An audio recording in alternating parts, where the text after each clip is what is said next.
네, 98회 전산학의 1급 이론 문제 풀이를 하도록 하겠습니다. 자, 1번 문제부터 보도록 하겠습니다. 다음은 재무회계 개념책에 대한 설명입니다. 회계정보의 질적 특성 중에서 목적 적합성과 관련이 없는 것은 무엇입니까? 우리 회계정보의 질적 특성 두 가지 중에서 첫 번째가 목적 적합성이 없고 두 번째는 실성이었죠. 그래서 목신 이렇게 외우시면 되는데, 자, 이거는 이제 하위 속성이 세 가지가 있는데 예측가치, 피드백가치, 적시성이 있고요. 실성의 경우에는 이제 표현의 충실성, 검증 가능성, 중립성이 있는 거죠. 그래서 외울 때 목, 예, 피, 적 이렇게 외우시면 되고요. 실성은 신, 표, 검, 중 이렇게 외우시면 되겠습니다. 그러면 목적 적합성과 관련이 없는 것은 몇 번입니까? 네, 2번의 중립성이 되겠습니다. 2번 문제 보도록 하겠습니다. 네, 2번 문제입니다. 자, 2번 문제는 일단 별표하셔야 되겠죠. 자, 이 문제는 빈출이기 때문에 여기다가 빈출 이렇게 적어 놓으시고요. 자, 문제를 풀어보도록 하겠습니다. 자, 다음 중 현금 및 현금성 자산의 금액을 모두 합하면 얼마입니까? 라고 되어 있는데, 일단 이 문제를 풀려면 여러분들이 현금과 현금성 자산에 뭐가 있는지에 대해서 우선 암기를 하셔야 되겠죠. 그래서 보니까, 자, 현금에는요, 통화와 통화 대용증권이 있고요. 그다음에 현금성 자산에는 당좌예금, 보통예금, 그리고 늘 얘기하죠. 취득 당시 만기일 또는 상환일이 3개월 이내인 금융상품. 그래서 이 내용들을 암기하셔야만 풀 수 있는 문제입니다. 그렇죠? 자, 근데 여기에 자, 또 하나 나온 게 있는데 이 선일자수표. 자, 이거 줄 거세요. 자, 선일자수표는요. 현금 및 현금성 자산이 아닙니다. 왜요? 얘는 어음이에요. 어음. 얘는 어떤 날을 우리가 이제 지정을 해놓고 그때 이후에 돈을 찾아라라고 이렇게 지시하는 어음이기 때문에 선일자수표를 받게 되면은 받을어음이 되는 겁니다. 그렇기 때문에 선일자수표는 현금성 자산이 아니에요. 그래서 얘는 꺼버리고, 자, 나머지 자, 타임밸런스표. 타임밸런스표는 현금 맞죠? 그래서 요거 체크하시면 되고, 당좌예금은 당연히 현금입니다. 그렇죠? 체크. 차용증서. 이거는 돈을 빌리는 거기 때문에 현금이 아니에요. 그렇죠? 그 다음에 취득 당시 만기가 2개월인 양도성 예금증서. 2개월이라면 3개월 이내이니까, 그쵸? 취득한 날로부터 3개월 이내이니까 당연히 현금성 자산이 되는 겁니다. 그러면 40만원과 50만원과 60만원 더해가지고 150만원이 정답이 되니까 4번이 정답이 되는 겁니다. 네, 3번 문제입니다. 부산의 5월 초 상품 재고액은 50만원이며 5월의 상품 매입액은 35만원입니다. 5월의 매출액은 60만원인데 여러분, 매출액이라고 하는 것은 무엇을 말하는 거죠? 매출원가에다가 이익을 플러스한 거죠. 자, 그런 개념들은 알고 계셔야 됩니다. 매출 총이익률은 매출액의 20%라고 한다면 5월 말 상품 재고액은 얼마입니까? 라고 물어보고 있죠. 그러니까 월초 월말이라 되어 있지만 그냥 기초 기말이다라고 생각하시면 되는 거예요. 자, 그럼 이런 경우에는 상품 계정을 또 그리시면 되겠죠. 그럼 상품은 기초 상품 재고액에 순매입을 더하고 팔아버리면 매출원가, 팔고 남은 건 기말 재고액이니까 얘가 얼마냐 그 얘기죠. 그럼 얘는 어떻게 구하는가 하면은 일단 기초 상품 재고액은 50만원이니까 여기다가 금액을 50만원 체크하시면 되고요. 상품 매입액도 35만원 되어 있으니까 35만원 체크하시면 되는 거예요. 그러면은 창고에는 얼마? 원래 85만원만큼이 있었다 그 얘기죠. 맞습니까? 자, 그런데 이때 기말, 즉 기말 상품 재고액이 얼마인가? 자, 얘를 묻고 있는데 얘를 알려면은 매출원가 알면 되는 거죠. 그쵸? 여기서 매출원가를 빼면은 기말 나오는 거니까. 맞습니까? 그러면 이 매출원가는 어떻게 구해야 되는가 하면은 힌트가 여기 있죠. 매출액은 60만원인데 매출 총이익률은 이 매출액의 20%라고 되어 있잖아요. 그럼 매출 총이익률이라고 하는 것이 뭡니까? 매출액에서 그 이익이 차지하는 비율이죠.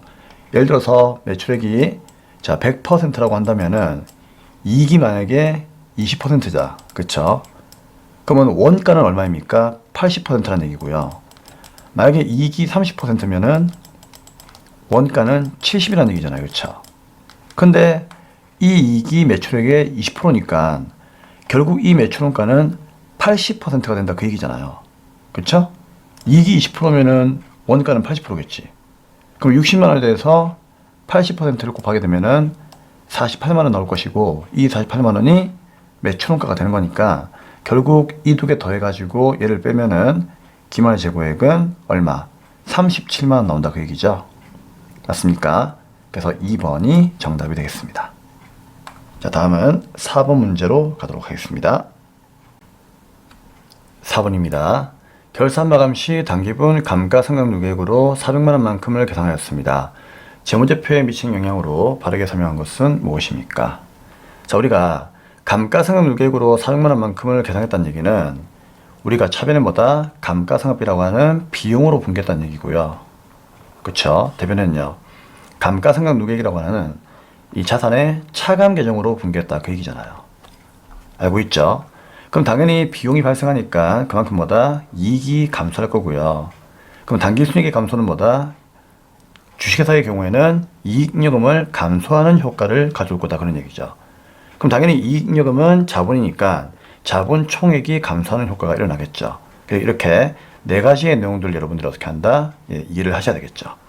그리고 감가상각누계액의 증가는 결국 뭐죠? 자산에서 빼는 거니까 자산이 뭐다? 감소할 수밖에 없다 그런 얘기죠. 그래서 비용의 발생, 이익의 감소, 이익잉여금의 감소, 자본의 감소, 자산의 감소. 자, 이런 내용들이 나오면은 바르게 설명한 것이 되겠죠. 몇 번입니까? 1번이 정답이 되겠습니다. 자, 자산은요. 2번 어때요? 이건 증가하는 게 아니고 감소하는 거죠. 네. 당기순이익도 비용 발생했으니까 감소하고요. 자, 부채는 뭐 크게 연관이 없습니다. 자, 다음은 5번 문제 보도록 하겠습니다. 네, 5번 문제입니다. 다음 중 무형자산의 인식 및 최초 측정에 대한 설명으로 가장 틀린 것은 무엇입니까? 1번, 무형자산을 최초로 인식할 때는 원가로 측정을 하시면 되겠습니다. 맞는 말이죠. 2번, 다른 종류의 무형자산이나 다른 자산과의 교환으로 무형자산을 취득한다. 그러니까 내가 어떤 무형자산을 취득을 하려고 하는데 내가 그 사람한테 그렇죠. 취득하려고 하는 그 무형자산과는 다른 자산을 내가 주었다는 얘기죠. 즉 동종이 아니라 이종자산을 준 거예요. 그럼 이종자산을 주었을 경우에는 취득하는 무형자산의 원가는 어떻게 측정할 것인가? 내가 주었던 그 자산의 공정가치로 측정하시면 됩니다. 맞는 말입니다. 자, 이거는 좀 지엽적인 내용인데 그 세무에서 여러분들이 배울 거기 때문에 일단 지금은 그렇구나 정도만 이해하고 넘어가시면 되겠습니다.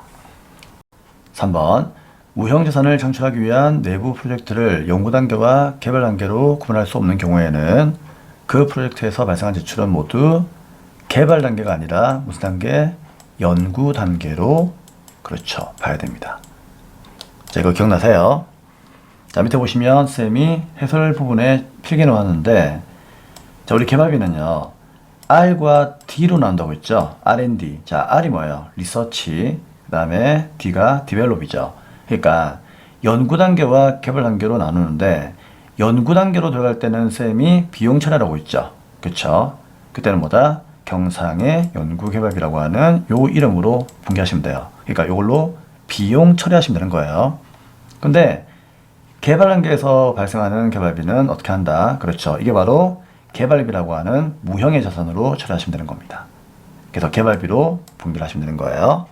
그럼 이 둘 중에 자, 어디로 들어가는지 좀 애매모호하다는 얘기죠. 즉, 이 말은 연구 단계와 개발 단계를 구분할 수가 없는 경우도 있다는 얘기죠. 그럼 그런 경우는 어떻게 한다? 그런 경우에는 애매모호하다면, 즉, 구분할 수 없다면 전부 다 연구 단계에서 발생한 것으로 봐야 되는 겁니다. 그래서 3번이 틀린 게 되는 겁니다. 4번, 내부적으로 창출한 무형자산의 원가는 그 자산의 창출, 제조, 사용 준비에 직접 관련된 지출과 합리적이고 일관성 있게 배분된 간접 지출을 모두 포함한다. 그렇죠. 내부 창출이란 말은 내가 무형자산을 내가 만드는 거예요. 그럼 만들 때는 그 직접비와 간접비까지 모두 포함해가지고 무형자산의 원가로 보시면 되겠습니다. 다음은 6번 문제 보겠습니다. 네, 6번 문제입니다. 자, 6번 문제 같은 경우에도 이게 빈출이기 때문에 별표 하나 해놓으시고요. 자, 이 문제는 당연히 빈출 문제입니다. 이번 98회 시험 때요. 이게 전산회계 1급도 나왔지만 전산회계 2급에서도 물어봤기 때문에 그만큼 많이 나오는 문제입니다. 자, 문제는 다음 중 유가증권의 분류에 대한 설명으로 가장 틀린 것은 무엇입니까? 라고 되어 있는데 일단 유가증권이 어떤 것들이 있는지를 봐야 되겠죠. 자, 기본 강의 때 쌤이 설명해 드린 내용인데 단기매매증권, 매도가능증권, 만기보증권, 지분법 적용, 투자 주식이 있습니다. 그쵸? 자, 여기에 주식이 하나 빠졌네요. 좀 적어 놓을게요. 자, 단기매매증권하고 매도가능증권은 둘 다 주식도 될 수 있고 채권도 될 수 있는데 차이점이 있다면 단기매매증권은 시장성이 있고 뭐예요? 단기매매가 목적인 거죠. 근데 매도가능증권은 시장성이 없을 수도 있고 그 다음에 단기매매가 목적이 아닌 장기 투자가 될 수 있는 거죠. 그렇기 때문에 이런 차이점이 있다는 것을 알고 계셔야 됩니다. 만기보증권은 말 그대로 이제 채권을요, 얘는 만기까지 적극 보유하는 목적으로 가지고 있는 것들이고 얘는 당연히 주식은 안 됩니다. 그 다음에 지분법 적용 투자 주식은 이제 주식을 얘기하는 건데 자회사의 중대한 이제 사업적인 영향력을 행사할 목적으로 보유하는 주식이죠. 그렇기 때문에 얘는 뭐다? 채권은 안 됩니다. 그래서 이런 것들이 있다는 것을 꼭 암기하셔야만 이 문제를 풀 수가 있습니다. 자, 1번. 유가증권은 취득한 후에 만기보증권, 단기매매증권, 그리고 매도가능증권 중에 하나로 분류한다. 맞는 말이죠. 물론 지분법 적용 투자주식도 있지만 그렇죠. 얘는 그냥 우리가 흔히 뭡니까? 생략하는 경우가 대부분이기 때문에 일단 기준서에서는 이렇게 나와 있습니다. 그 다음 2번. 만기가 확정된 채무증권으로서 상환금액이 확정되었거나 확정이 가능한 채무증권을 만기까지 보유할 적극적인 의도와 능력이 있다면 당연히 만기 보유증권으로 분류를 해야 되는데 얘는 매도 가능 증권이라고 되어 있죠. 그렇죠? 그래서 이게 틀린 거죠. 그래서 2번이 틀린 겁니다. 그래서 잘 나가다가 갑자기 여기에서 이상한 얘기를 하고 있죠. 3번. 지분증권과 만기보유증권으로 분류가 되지 아니하는 채무증권은 단기매매증권과 매도가능증권 중에 하나로 분류합니다. 그러니까 지분증권과 만기보유증권, 그러니까 지분증권과 만기보유증권은 채권이죠. 그렇죠? 그러면 이 두 개를 얘기하는 건데, 자, 이 두 개로 분류가 되지 않는다면은 당연히 채무증권은요, 단기매매증권과 매도가능증권 중에서 하나로 분류가 될 수 있습니다. 솔직히 얘까지는 나올 필요가 없었죠. 그렇죠? 그냥 채권은 그렇죠? 만기보유증권이 될 수가 없다면은 누가 될 수 있다? 단기매매증권과 매도가능증권 중에서 하나가 될 수 있다. 그 얘기입니다. 그렇죠? 맞는 말이고요. 4번. 단기매매증권은 주로 단기간 내의 매매 차익을 목적으로 취득한 유가증권으로서 매수와 매도가 적극적이고 빈번하게 이루어진다. 우리 매수와 매도가 적극적이고 빈번하게 이루어진다. 이걸 다른 말로 뭐라고 하죠? 시장성이 있다라고 이렇게 표현하는 겁니다. 정답은 2번이었습니다. 다음 7번 문제 보겠습니다. 네, 7번입니다. 다음은 충당부채와 우발부채에 대한 설명입니다. 일반 기업회계 기준으로 판단을 했을 때 적합한 설명이 아닌 것은 무엇이냐? 자, 이 문제를 풀려면은 여러분들이 충당부채에 대한 정의를 잠시 알고 있어야만 문제를 풀 수가 있습니다. 자, 우리 충당부채 인식요건 알고 있죠? 첫 번째, 과거 사건이나 거래 결과로 현재 의무가 존재해야 되겠죠. 쌤이 가장 대표적으로 많이 예를 드는 것이 퇴직급여 충당부채인데, 자, 우리 퇴직급여 충당부채는 과거 1년 동안 직원들에게 일을 시켰으니까 현재 퇴직금을 줘야 될 의무가 존재하는 거죠. 그렇죠? 그리고 그 의무 이행하기 위해서 돈이 나갈 가능성이 매우 높다는 얘기예요.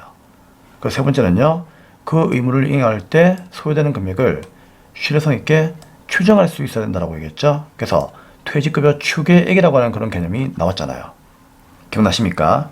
그래서 충당부채의 가장 대표적인 케이스가 바로 퇴직급여 충당부채예요. 그래서 1번은 맞는 거죠. 왜? 퇴직급여 충당부채는 충당부채에 해당하니까요. 그리고 2번은 우발부채는 일반 기업 회계 기준상 재무제표의 부채로 인식해야 한다. 틀린 것은 2번이죠. 자, 우발부채는 부채는 아니기 때문에 재무제표에 인식하면 안 되고요. 얘는 주석으로 공시를 해야 됩니다. 알고 있죠? 자, 우발부채는 말 그대로 발생할 우려가 있는 부채인데, 예를 들어서 내가 친구가 대출 받으려고 하는데 내가 보증을 서준 거예요. 원래 서주면 안 되지만, 자, 서준 거예요.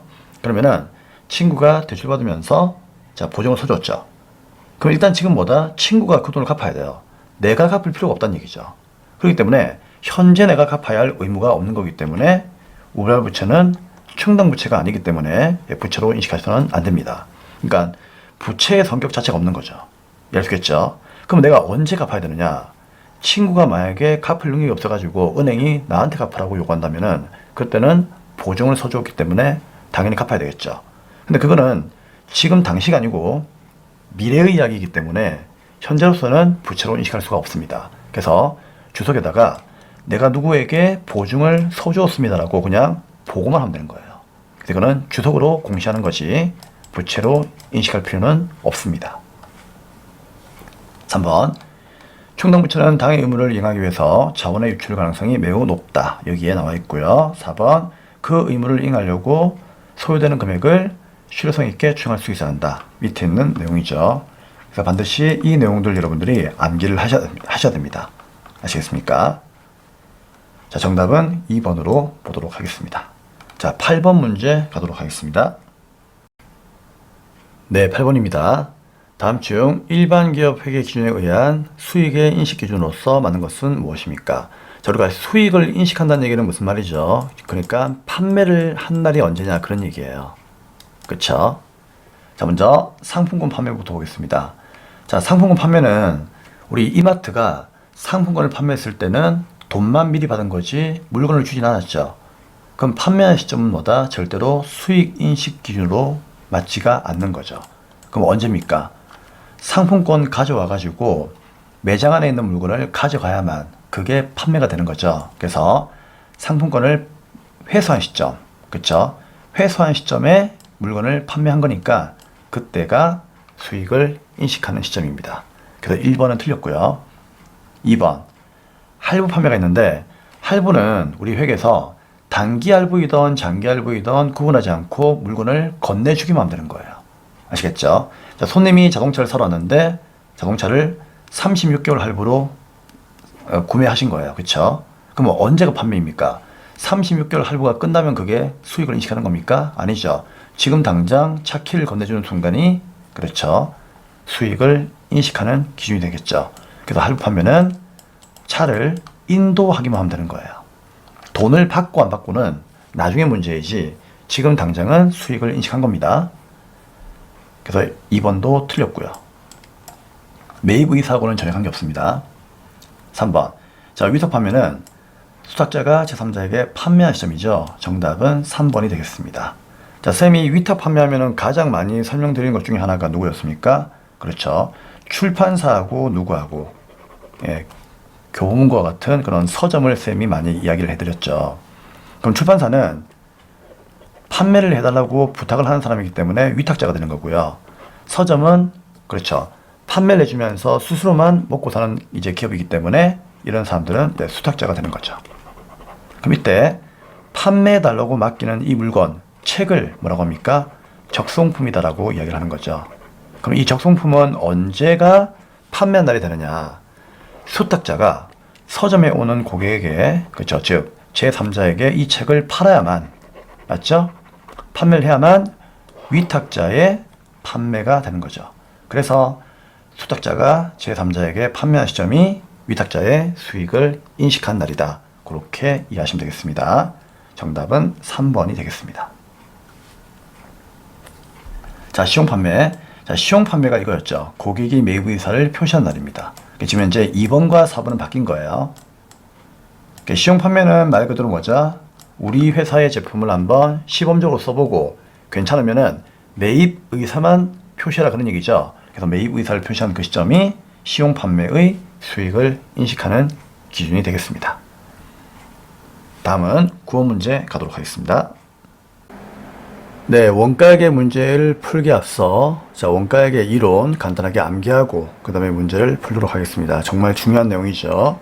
자, 첫 번째, 원가는 발생 형태에 따라서 재료비, 농업비, 재조경비로 나누고 있습니다. 두 번째, 원가는 다시 추적 가능성에 따라서 추적할 수 있으면 직접비, 추적할 수 없으면 간접비라고 하는 원가로 다시 분류가 되고 있고요. 그 다음에 원가는 행태에 따라서 고정비와 변동비로 나누고 있습니다. 다음 이제 기초원가에 대해서 물어보는 문제가 많이 나오는데, 자, 기초원가는 두 가지가 있죠. 직접 재료비하고 직접 농업비, 이렇게 암기하시면 되고, 그 다음에 가공원가에 대해서도 물어보는데, 가공원가란 직접 재료비를 제외한 나머지 원가죠. 그러니까 직접 재료비를 제품으로 가공시켜주는 원가를 가공원가라고 해요. 그래서 제품으로 전환시킨다라고 해가지고 전환 원가다라고도 이렇게 불러줍니다. 그래서 이 전환 원가는 결국은 직접 재료비를 제외한 나머지 원가니까 원가에서 직접 재료비를 빼면은요, 남는 거는 직접 노비, 그 다음에 제조간접비가 있기 때문에 직접 노비 플러스 제조간접비, 이렇게 기억을 하시면 되겠습니다.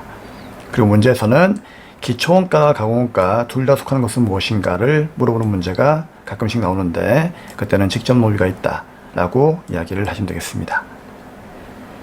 자, 그 다음에 이제 의사결정을 할 때 이제 매물원가하고 기여원가에 대해서 개념을 물어보는데, 자, 매물원가는 의사결정에 전혀 영향을 주지 않는 원가죠. 꼭 기억하셔야 됩니다.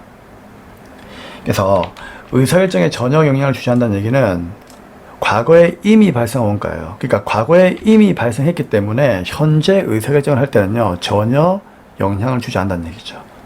꼭 기억하시고요. 그 다음에 기여원가는 최선의 선택을 위해서 포기한 다른 원가 중에서 가치가 가장 높은 원가를 의미합니다. 그렇죠? 그 다음에 마지막으로 고정비와 변동비에 대해서 이제 요 두 가지의 그래프의 모양을 물어보는데, 먼저 변동비부터 보겠습니다. 자, 변동비는요, 생산량이 오른쪽으로 갈수록 증가하는 거죠. 그러면 생산량이 증가하면은 총 원가가 증가합니다. 그렇죠? 하지만 누구는요, 단가는 일정합니다. 알고 있죠? 그래서 이 내용을 꼭 암기하셔야 되고, 반면에 고정비는요, 생산량이 오른쪽으로 증가할수록 전체 원가는 일정하지만 단가는요, 그만큼 감소할 수 있다. 기억나시죠? 같이 암기를 하셔야 됩니다. 그럼 거꾸로 갔을 때도 볼 수 있기 때문에, 자, 거꾸로 갔을 때는 어떻게 되겠습니까? 변동비는 생산량 감소하면은 총원가도 감소하고, 그렇죠? 하지만 단가는 그대로 일정합니다. 근데 고정비는 어떻습니까? 생산량 감소해도 총원가는 일정하지만 단가는 오히려 증가할 수가 있다, 그 얘기예요. 그쵸? 그래서 거꾸로 갈 수도 있는 거기 때문에 이렇게 두 가지를 양방향으로 언제라도 물어볼 수 있으니까 꼭 암기를 해 주셔야 되겠습니다. 자, 그럼 이제 원가액의 문제 풀이하도록 하겠습니다. 네, 9번입니다. 다음 중 종합원가 계산의 특징으로 가장 옳은 것은 무엇입니까? 자, 우리 원가액의 시간 때 이 개별원가 계산하고 종합원가 계산하고 비교한 내용들 필기해 드렸죠. 자, 이 내용 하나면은 이 문제 푸는 것은 크게 문제가 없습니다. 자, 개별원가 계산은 주로 이제 주문 생산하는 그런 기업에서 쓰는 건데, 품질이나 규격 성능이 서로 다르기 때문에 제품의 종류가 2개 이상 발생하고요.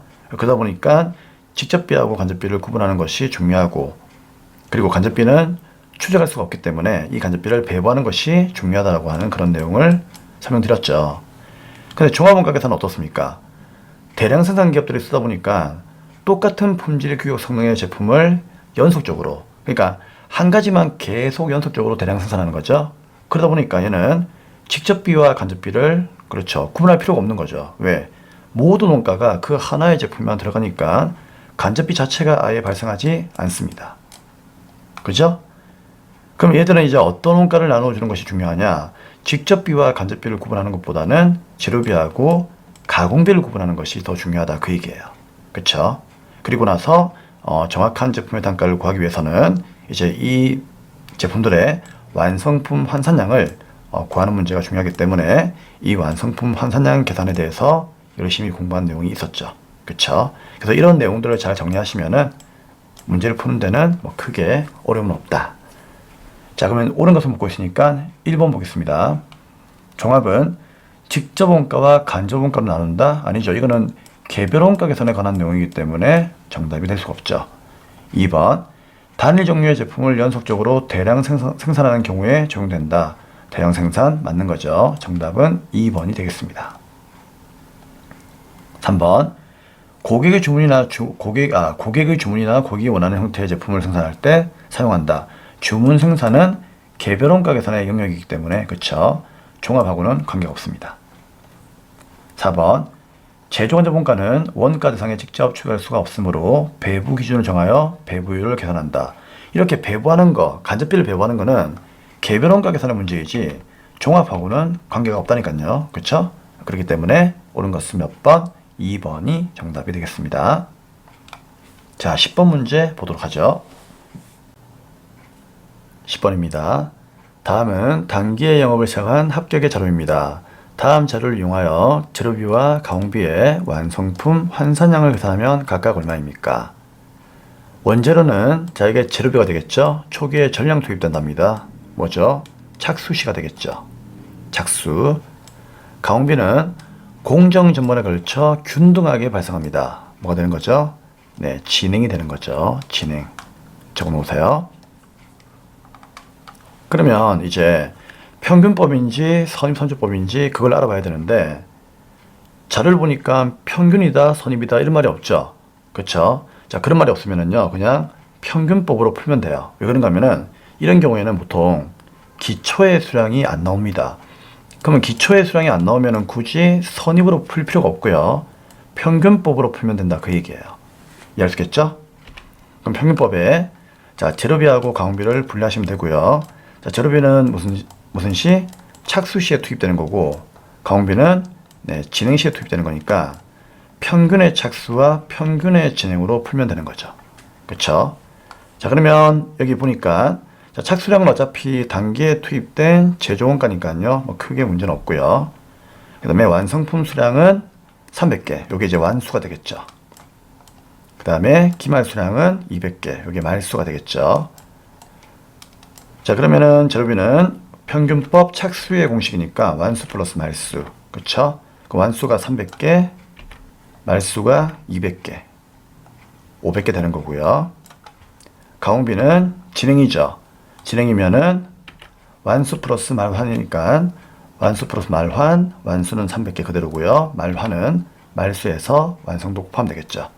그러면은 100개니까 정답은 400이 되겠죠. 그럼 500개, 400개에서 몇 번? 4번이 정답이 되겠습니다. 다음은 11번 문제 가겠습니다. 네, 11번입니다. 다음은 원가의 행태에 대한 그래프입니다. 변동비와 관계 있는 도표로 알맞게 짝지어진 것은 무엇입니까? 자, 이건 쌤이 변동비에 대한 그래프를 그려볼 건데 우리 변동비는요. X축과 Y축이 있으면 여기가 0이죠.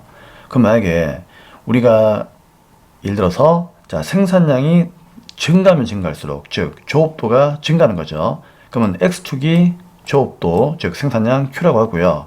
Y축이 총원가 C라고 했을 때 변동비의 그래프는 생산이 증가할수록 그래프가 위로 이렇게 우로 상향하는 그래프죠. 그래서 총원가는 상향하는 그래프예요. 그럼 여기서 총원가가 상향하는 것은 누굽니까? 가가 되겠죠. 그래서 가가 이제 관계가 있는 도표고요. 그 다음에 다하고 라는 여기는 이 Y축이 단위당 원가라고 되어 있죠. 그러면 우리 변동비는 단위당 원가는 어떻게 되는 겁니까? 변동비의 단위당 원가는 항상 이렇게 일정하잖아요. 그렇죠? 맞죠? 일정하기 때문에 결국은 다도 변동비와 관계가 있는 도표입니다. 결국 가하고 다가 정답이니까 정답은 2번이 되겠습니다. 네, 12번 문제입니다. 다음 중 보조 부문 원가의 배분 방법에 대한 설명으로서 가장 옳은 것은 무엇입니까?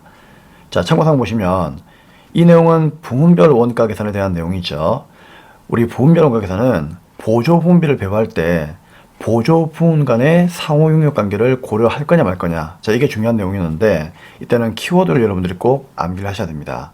그럼 첫 번째로 자, 보조 부문 간의 상호 용역 관계를 완전히 무시한다면 그때는 직접 배우법이고 완전히 고려한다면은 상호배우법, 일부만 고려한다면은 단계배우법이었죠. 특히 단계배우법 같은 경우에는 배부 순서를 정하는 게 중요하죠. 어떻게 중요하느냐에 따라 가지고 또 배부할 때 금액이 약간 틀어질 수는 있습니다. 그렇죠?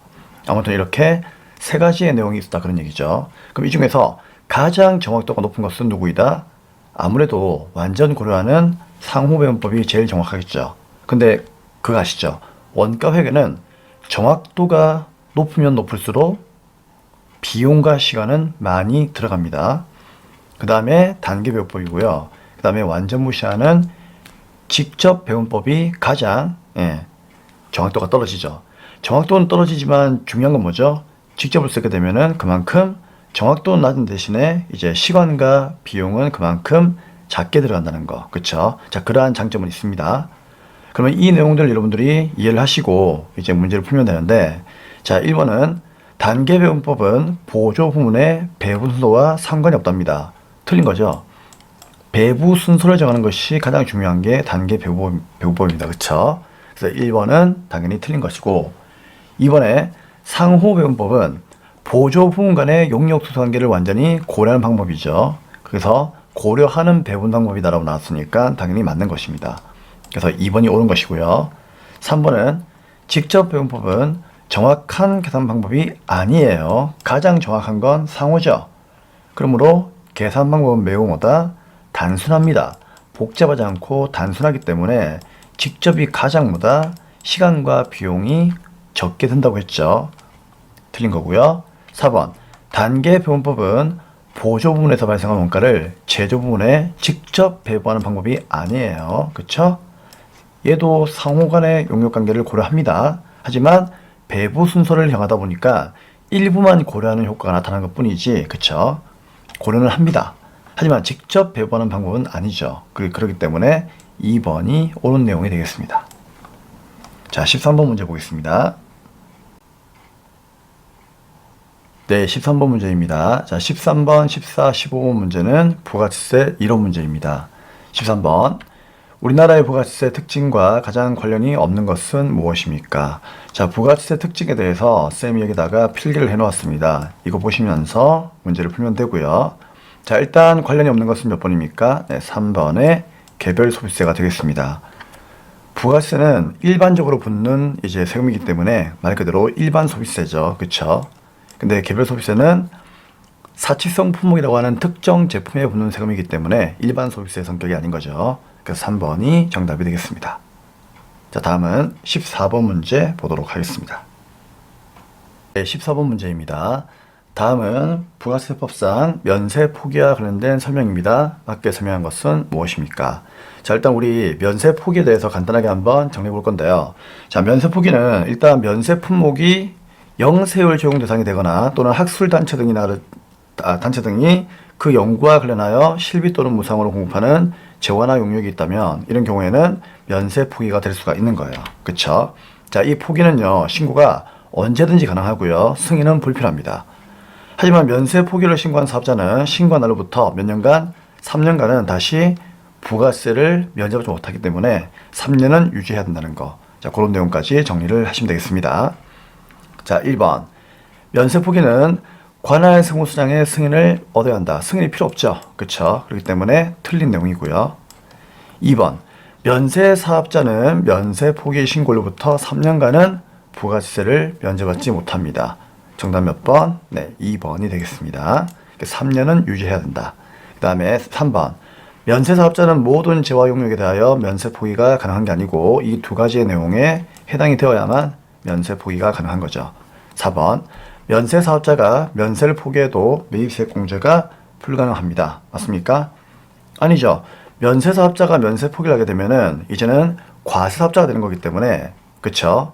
매입세 공제도 가능합니다. 그리고 부가세법을 적용받기 때문에 신고와 납부 의무도 있다는 얘기죠. 그렇기 때문에 4번도 틀렸습니다. 자, 과세업자가 되는 거기 때문에 매입세 공제도 가능하다. 그래서 2번이 정답이 되겠습니다. 자, 다음은 15번 문제 보도록 하겠습니다. 네, 15번 문제입니다. 다음은 한국의 과세 자료입니다. 부가치세의 과세 표준은 얼마입니까? 라고 되어 있죠. 자, 과세 표준이라고 하는 것은 일반적으로 공급을 의미하는 거죠. 그러니까 회계에서 말하는 뭐다? 매출액을 의미하는 거죠. 자, 이게 얼마냐 묻고 있으니까 매입세하고는 관계가 없으니까 매입세액은 그냥 무시하시면 됩니다. 다음 거래는 부가세가 포함되어 있지 않습니다. 자, 첫 번째, 외상 판매액이 있죠? 얼마? 200만 원. 그럼 부가세가 포함되어 있지 않으니까 당연히 이 200만 원이 그냥 과세 표준이 되는 거죠. 그래서 판매액은 무조건 과세 표준이고요. 그 다음에 대표이사 개인 목적으로 사용한 제품이 있는데 대표이사가 개인적으로 우리 회사 제품을 사용했다는 얘기죠. 그럼 이거는 간주 공급 중에서도 뭐다? 그렇죠. 개인적 공급이죠. 그렇기 때문에 이런 경우에도 당연히 부가세를 과세해야 됩니다. 자, 어떤 금액을 할까요? 시가에다가 과세하는 거 알고 있죠. 시가에 동그라미. 그래서 200과 12만 원만큼을 더해 주시면 되고요. 비영업용 수용차의 매각대금. 이거는 수용차를 판 거죠. 수용차는 매입을 하게 되면 매입세 공제가 안 되지만 판매하게 되는 경우에는요, 당연히 뭐다? 부가세를 과세해야 되겠죠. 그래서 과세 표준이 되는 겁니다. 10만 원도 더 해야 되고요. 화재로 인하여 소실된 제품은 일단 지금 이제 불이 난 거죠. 불이 났기 때문에 불이 나서 타는 제품은 당연히 공급이 아닌 거죠. 그렇기 때문에 과세 표준이 아닌 겁니다. 그럼 정답은 200만 원, 12만 원, 10만 원 더해가지고 222만 원. 3번이 정답이 되겠습니다. 네, 이렇게 해서 98회 전산회계 1급 이론 문제 풀이는 마무리를 하도록 하겠습니다. 복습 많이 해주시고요. 다음 회차에서 뵙도록 하겠습니다. 감사합니다.